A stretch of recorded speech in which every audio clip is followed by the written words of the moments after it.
Music digital recording studio Ekma भूली।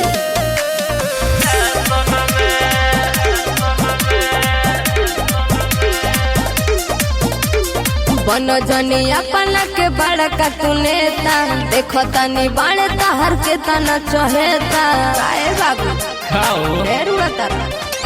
बनो जनी अपना के बड़का तू नेता, देखो तनी बाड़े तहर के तना चहेता। रहो कत में बड़ा खाली बात में तुम नहीं तहरा भाषण में हमारा के आवेद शासन में उठलाली बटवा दे मरा सन में। हमारा के आवेद शासन में उठलाली बटवा दे मरा सन में। अरे तेहू ले जाइए तनी कम फेंका।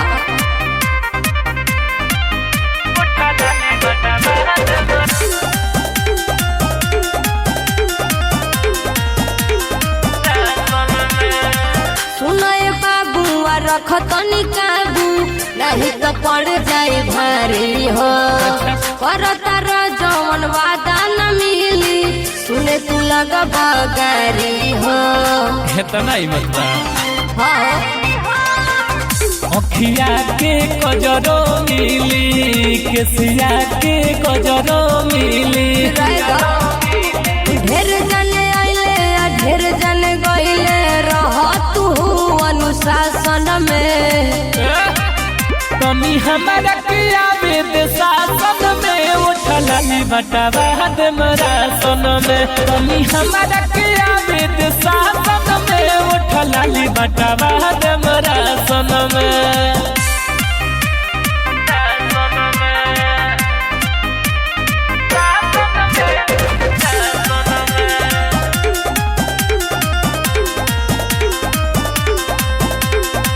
हमारा लगे न बाबिए बाबू, जनी तू अपन देखावा हो। राइटर मिथिल मसीहा तू हमके ज्यादा न बुरबक बनावा हो। बेवकूफ समझे हो क्या? अरे ना हमके ना बूझ मामूली, मिली तो होके सबक फूली। कवना के दम पा देखेला सपना, बैठे के विकास सिंहासन पे।